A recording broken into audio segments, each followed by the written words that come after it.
তাফসীরের কিতাবের মধ্যে লিখেন ফাম্মা মান উতিয়া কিতাবাহু বিয়ামিনিহি, সূরা হাক্কার আয়াত আপনাদেরকে বললাম, এই আয়াতের তাফসীর লিখছে আল্লাহ তাআলা কিছু ব্যক্তিকে ডান হাতে আমলনামা দিবে, আবার কিছু ব্যক্তিকে বাম হাতে আমলনামা দিবে। কথাগুলো ভালো করে বুঝেন। যে সকল ব্যক্তিদেরকে আল্লাহ তাআলা ডান হাতে আমলনামা দিবে, এই সকল ব্যক্তিগুলো তার আমলনামা পাইয়া এরপরে অন্য ব্যক্তিকে যাইয়া বলবে, হা উমুকরাউ কিতাবিয়া,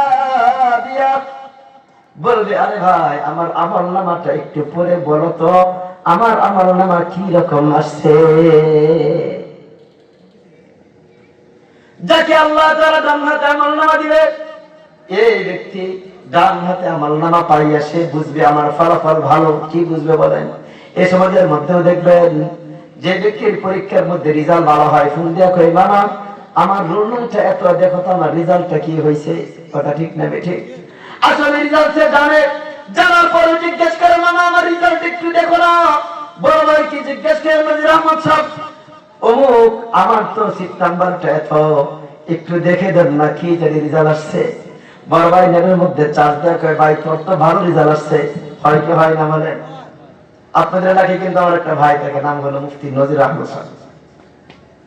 তো এরকম আপনার ময়দানে হাজারের মধ্যে যে ডান হাতে আমলনামা দিবে, আমলনামা পাওয়ার পরে আরেকজনকে যে জিজ্ঞেস করে বলবে, ভাই হ্যাঁ উমুকরাউ কিতাবিয়া, আমার আমলনামাটি একটু পড়ে বলো তো কেমন আসছে কেমন আসছে। ইন্নী যাননতু আন্নী মুলাকিন হিসাবিয়া, বলবে আমি তো ভয় পেয়েছিলাম, আমি মনে হয় হিসাবের কাজ ধরেই মনে হয় আমি মনে হয় দাঁড়াবো, এরকম বলবে। আবার কিছু ব্যক্তি হবে এরকম, এই সকল ব্যক্তিদেরকে আল্লাহ তাআলা আমলনামা দিবে। আল্লাহ বলেন ওয়ারা যাহরিহি, আমলনামা দিবে হলো এই বাম হাতটাকে বুকের এই দিক দিয়ে ঢুকায়া পিছন দিক দিয়ে নিয়া, এরপরে আমলনামা দিবে। মুফাসসিরিনে কিরাম লেখেন যে এদেরকে পিছন দিকে আমলনামা কেন দিবে, দুইটা তাফসীর লিখেছেন। আপনাদেরকে একটা তাফসীর বলি, এটা হলো সে আমলনামা পাওয়ার আগে যেন সে বুঝে নেয় আমার জন্য ভয়ানক কিছু অবস্থান। বুঝতে পারতেছেন? এই সকল ব্যক্তিকে যখন বাম হাতে যখন আমলনামা দিবে, এই সকল ব্যক্তিগুলো চিৎকার করবে আর বলবে, ইয়া লাইতানি লাম ইউতা কিতাবিয়া, বলবে আহ আফসোস, আমাকে যদি আমলনামা নাই দিত, আমাকে যদি আমলনামা নাই দিত। এই সময় সম্পদ করা ব্যক্তিগুলো বলবে, হালাকা আন্নী সুলতানিয়া মা আগনা আন্নী মালিয়া, চিৎকার করবে আর বলবে আমার ক্ষমতা শেষ হয়ে গেল রে, মা আগনা আন্নী মালিয়া, আমার সম্পদ আমার কোনো উপকার করে আসলো না, আমার সম্পদ আমার কোনো উপকারে আসলো না, আমার সম্পদ আমার কোনো উপকারে আসলো না। এরকম চিৎকার করবে আর বলবে ইয়া লাইতানি লাম ইউতা কিতাবিয়া, বলবে আহ আমাকে যদি আমলনামা নাই দিত তাহলেই তো ভালো হইতো। কথা কি বুঝছেন? আপনাদেরকে আরেকটা আয়াতের দিকে যাওয়ার পরে এরপরে সম্পদ যে নিয়ামত এদিকে আসবো ইনশাআল্লাহ। এই যে দুনিয়া, যে দুনিয়ার জন্য আপনি আমি পাগল পড়া, যে দুনিয়া শুধু জমাই করতে চান, এই দুনিয়ার ব্যাপারে আল্লাহ কি বলে দেখেন। আল্লাহ বলেন ইন্নাল্লাযীনা কাফারু লাউ আন্না লাহুম মা ফিল আরদি জামিআ ওয়া মিসলুহু মাহু লিয়াফতাদু বিহি মিন আযাবি ইয়াউমিল কিয়ামাহ মা তুকব্বিলা মিনহুম।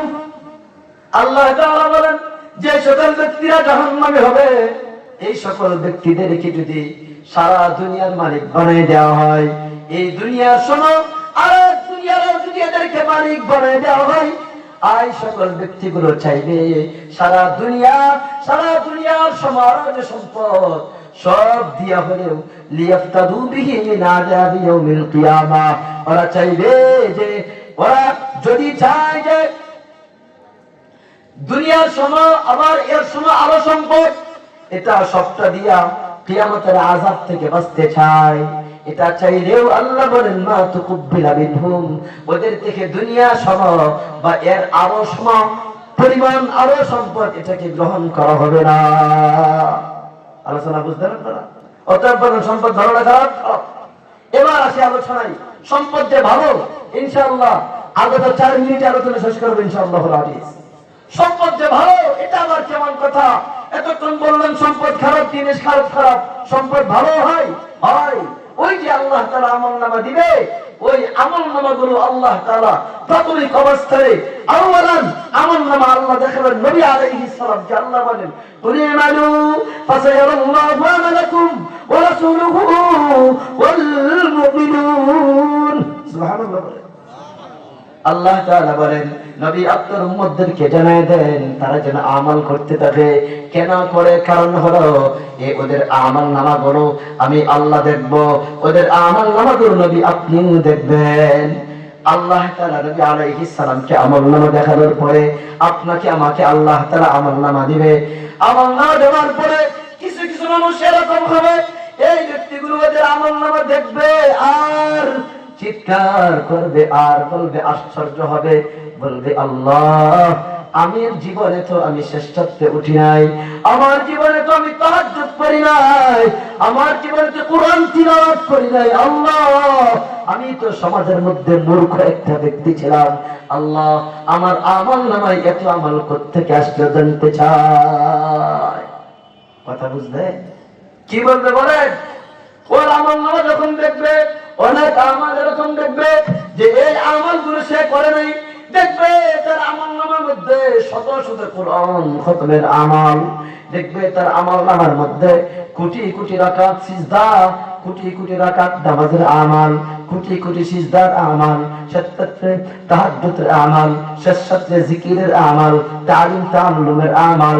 দেখার পরে আশ্চর্য হয়ে বলবে আল্লাহ আমল দিয়েছেন তো ভালো কথা, কিন্তু আমি তো শ্রেষ্ঠত্বে শুধু ঘুমাইতাম, আল্লাহ আমি তো তাহাজ্জুদের নামাজ কয় রাকাতে জানতামই না, আল্লাহ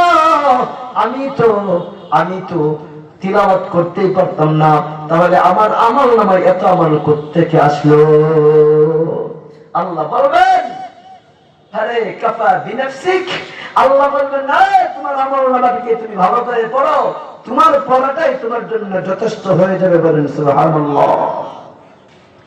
এই সময়তে এই ব্যক্তি তার আমল নামাকে পড়বে আর দেখবে অমুক মাদ্রাসায় আমি একটা সন্তান দিয়েছিলাম, অমুক মাদ্রাসার মধ্যে আমি এক বস্তা সিমেন্ট দিয়েছিলাম, ভয় পেন না কালেকশন করবো না, কিন্তু ভয় পেন না, বলবে অমুক মাদ্রাসার মধ্যে আমি তো ৫,০০০ টাকা দিয়েছিলাম, ১০,০০০ টাকা দিয়েছিলাম, ১০ টাকা দিয়েছিলাম, আর আমার টাকার বিনিময়ে মাদ্রাসা হয়েছে, আর এই মাদ্রাসার মধ্যে শত শত আলেম হয়েছে, শত শত হাফেজে কোরআন হয়েছে, তারা শত শত বার কোরআন খতম করেছে, হাজার হাজার বার আল্লাহর কুদরতি পায়ে সিজদা দিয়েছে, শেষ সাথে উঠে জিকির করেছে।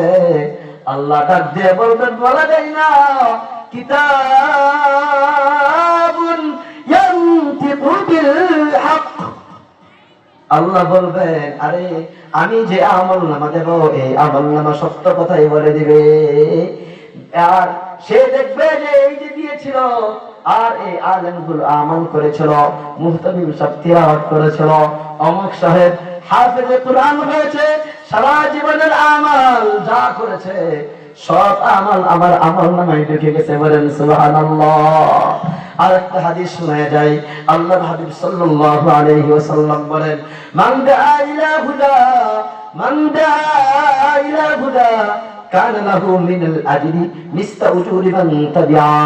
আল্লাহর হাবিব বলেন কেউ যদি কোনো একটা ভালো কাজ চালু করে রেখে যায়, তাহলে এই চালু কিয়ামতের আগ পর্যন্ত যতদিন তার চালুর কারণে যত ব্যক্তি আমল করবে কানা লাহু মিনাল আজরি মিসলা উজুরি মান তাবিআ, তাহলে যত ব্যক্তি আমল করবে আর আমল করে যেই সওয়াব পাবে সম পরিমাণ সওয়াব তার আমলনামায় ঢুকে যাবে।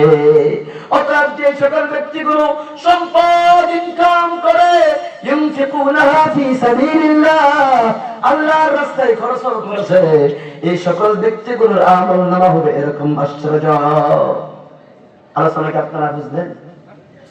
আপনাদেরকে এতক্ষণ একটা অংশের তাফসীর করলাম, ইন্নামা আমওয়ালুকুম ওয়া আওলাদুকুম ফিতনাহ, ইচ্ছা ছিল উভয়টা অংশের তাফসীর করব, সময় শেষ। আল্লাহ বলেন তোমাদের সম্পদ এটা তোমাদের জন্য পরীক্ষা। আবার আসছে ওয়া আউলাদুকুম ফিতনা, তোমাদের সন্তানও তোমাদের জন্য পরীক্ষা।